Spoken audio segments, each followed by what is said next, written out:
नमस्कार दोस्तों, सभी को जय श्री कृष्णा। अपन लाइब्रेरी साइंस की नई क्लास स्टार्ट कर रहे हैं।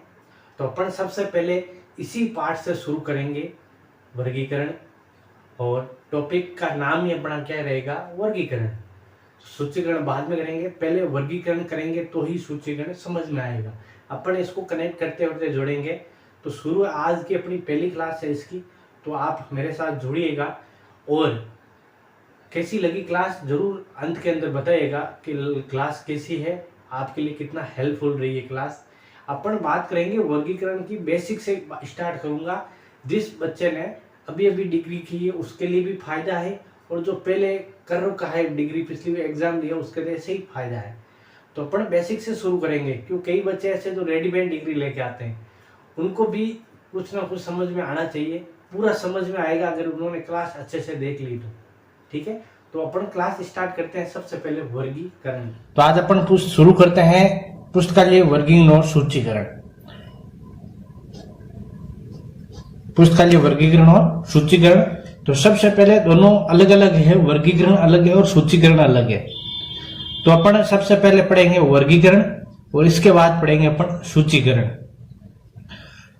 जैसे सबसे पहले अपन शुरू करते हैं वर्गीकरण। तो वर्गीकरण है, ये शब्द किससे बना हुआ है, कई बार क्वेश्चन पूछ रखा है, इसके अंदर पुटअप हो रखा है कि वर्गीकरण शब्द की उत्पत्ति कहां से हुई है और ये किस शब्द से बना हुआ है, और इसके वर्गीकरण की परिभाषा है। ये बातें भी पूछी जा सकती है। एक बार हर क्वेश्चन, हर एग्जाम के अंदर एक दो बार ये क्वेश्चन आता ही जरूर है वर्गीकरण का। तो सबसे पहले इस शब्द की उत्पत्ति, इस शब्द की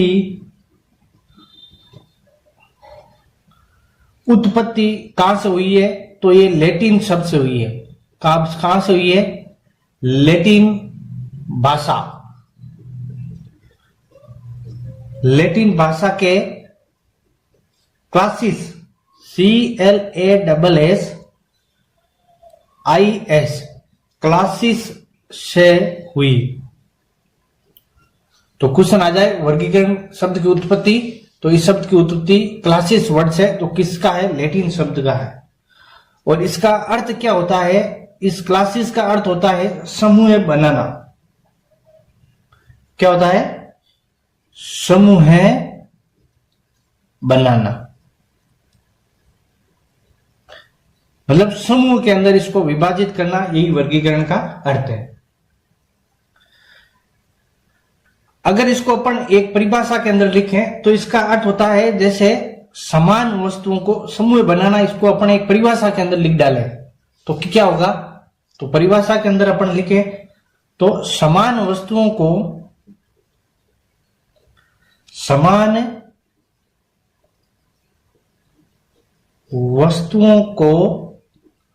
एक साथ रखना, एक साथ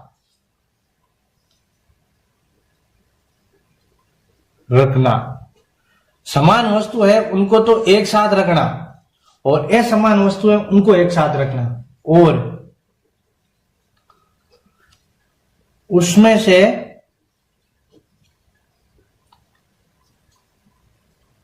असमान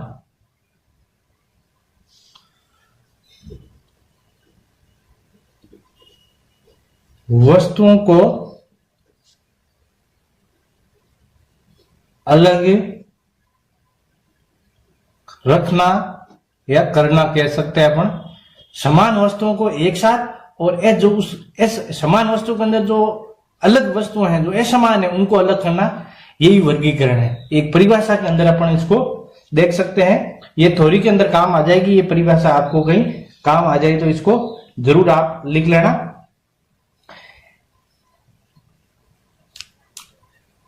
फिर आता है वर्गीकरण के अनुसार, रंगानाथन के अनुसार वर्गीकरण क्या है। रंगानाथन के अनुसार वर्गीकरण क्या है, तो वर्गीकरण ने वर्गीकरण की 3 अवस्थाएं बताई थी। कितनी अवस्था बताई थी, 3। तो अपन लिखेंगे रंगानाथन के अनुसार।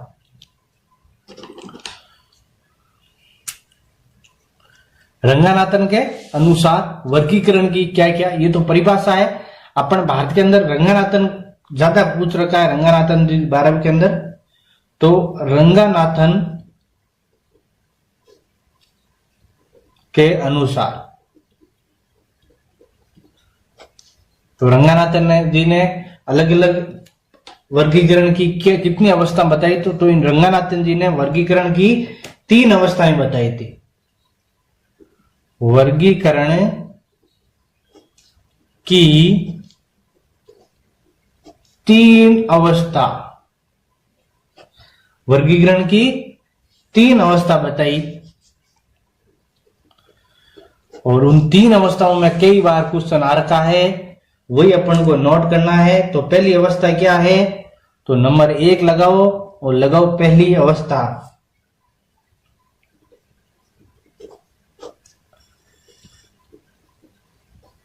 पहली अवस्था रंगानाथन 3 अवस्था बताई, इसके अंदर पूरा वर्गीकरण दे दिया इन्होंने। कैसे किया, तो पहली अवस्था के अंदर क्या, समान वर्गों को एक साथ रखना, उसमें से असमान वर्गों को अलग करना। जो परिभाषा ही थी वही यही सूट करती है। तो इसके अंदर लिख लो, समान वर्गों को एक साथ रखना। जो समान वर्ग है उनको तो एक साथ रखना, तथा असमान वर्गों को अलग रखना।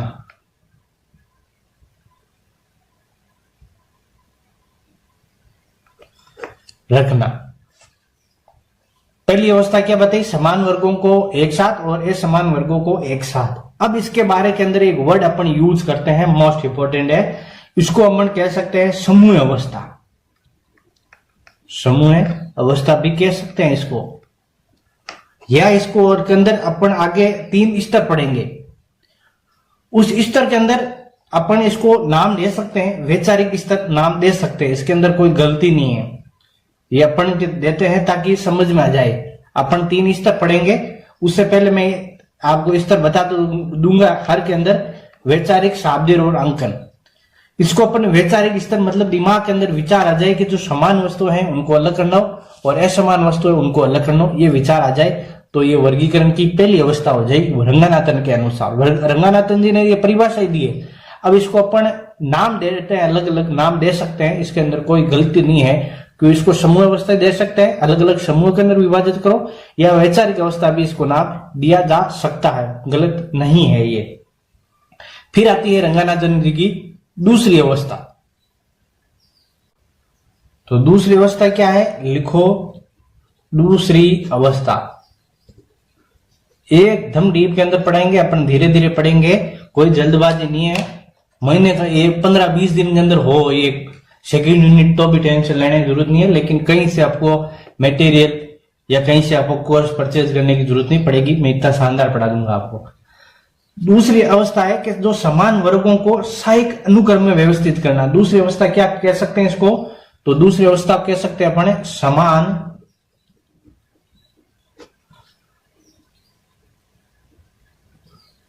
वर्गों को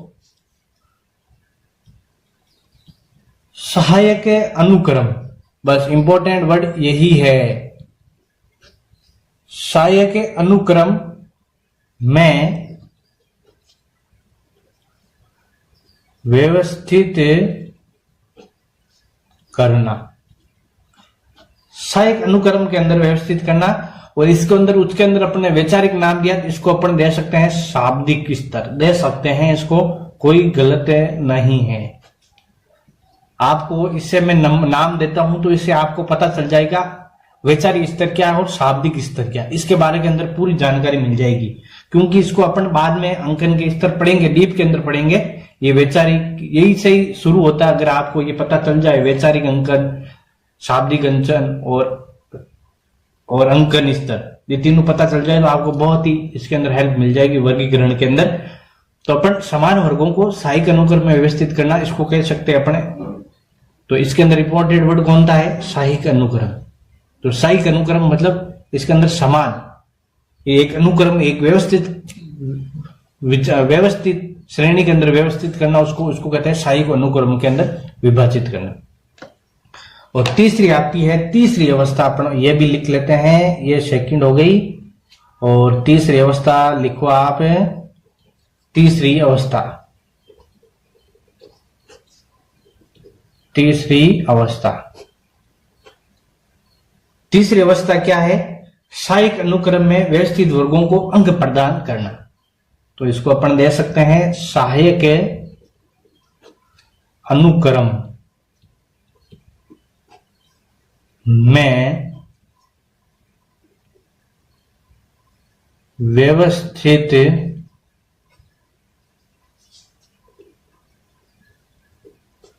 वर्गों को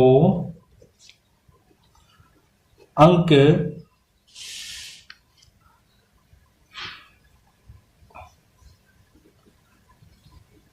प्रदान करना। जो अपने सहायक अनुक्रम के अंदर व्यवस्थित किया उनको एक अंक प्रदान करना, और इसी को अपन कह सकते हैं अंकन स्तर।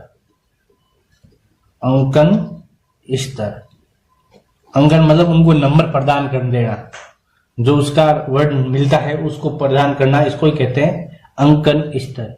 ये थी अपनी बेसिक जानकारी, जिसके अंदर मैंने वर्गीकरण के अंदर बता दिए। अब अपन देखते हैं वर्गीकरण की परिभाषा क्या है। तो हेडिंग लगाओ आप, वर्गीकरण की 3-4 परिभाषा लिखा देता हूं, इंपॉर्टेंट है वो भी। वर्गीकरण, क्योंकि सीधा कोटेशन पूछा जाता है तब वहां ये परिभाषा पूछी जाती है, वर्गीकरण की परिभाषा। तो वर्गीकरण की परिभाषा क्या है? तो अलग अलग लेखकों ने अलग अलग इनकी परिभाषा दी है। तो सबसे मोस्ट इंपोर्टेंट कहता है मार्ग्रेट मान की। तो पहली परिभाषा लिखो आप, मार्ग्रेट मान की। कई बार एग्जाम के अंदर सीधी परिभाषा पूछ रखी है, वही परिभाषा मैं आपको वापस लिखा रहा हूं, वही भाषा का यूज करूंगा ताकि एग्जाम के अंदर सीधा सीधा वापस क्वेश्चन आए तो आपको कोई प्रॉब्लम ना हो। मार्ग्रेट मान ने कहा था कि पुस्तकों का वर्गीकरण, पुस्तकों का वर्गीकरण ज्ञान का वर्गीकरण है। ज्ञान का, पुस्तकों का वर्गीकरण क्या है? ज्ञान का वर्गीकरण है। बस इसी को आप अंडरलाइन कर लो। पुस्तकों का वर्गीकरण क्या है? ज्ञान का वर्गीकरण है, जिसमें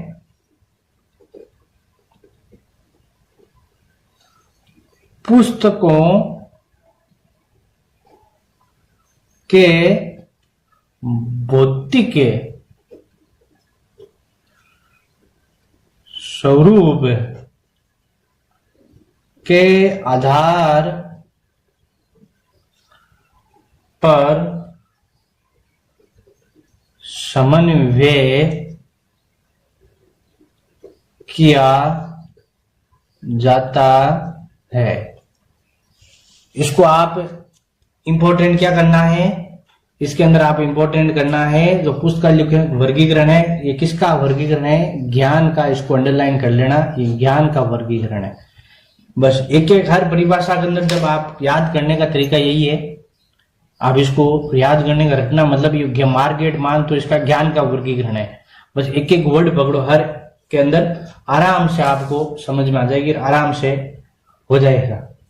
फिर आता है हेनरी ई ब्लिप, पहली परिभाषा होगी।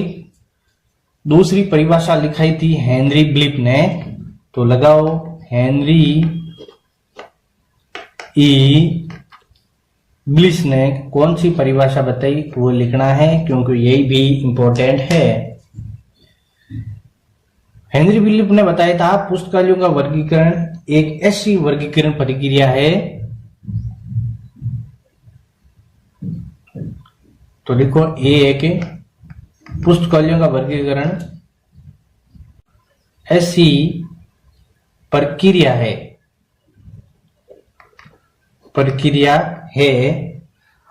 जो पुस्तकों को व्यवस्थित तथा पुनः व्यवस्थित करने हेतु अपनाई जाती है।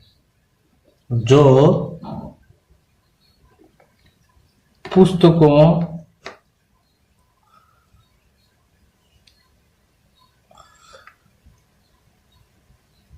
पुस्तकों को व्यवस्थित तथा पुनः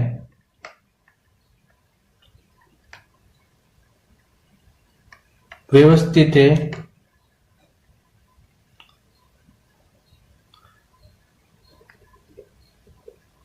करने हेतु अपनाई जाती है। क्या किया जाता है? एक ऐसी प्रक्रिया है जो वर्गीकरण को पुस्तकों को व्यवस्थित और पुनर्व्यवस्थित, इसको अंडरलाइन करना, व्यवस्थित और पुनर्व्यवस्थित वर्ड किसने किया था? हेनरी ब्लीफ ने। बस आप एक एक वर्ड पकड़ो, आराम से समझ में आ जाएगी, कोई इसके अंदर ऐसे डिफिकल्ट नहीं है। फिर और भी परिभाषा है, अपन नेक्स्ट वीडियो के अंदर पढ़ेंगे क्योंकि वीडियो लंबा हो जाएगा। तो अपन नेक्स्ट वीडियो के अंदर और इसको परिभाषा है, 2 परिभाषा पढ़ ली वर्गीकरण की, 2-4 और पढ़ेंगे। ऐसे धीरे करके अपन पूरा ये वर्गीकरण सूचीकरण हो जाएगा।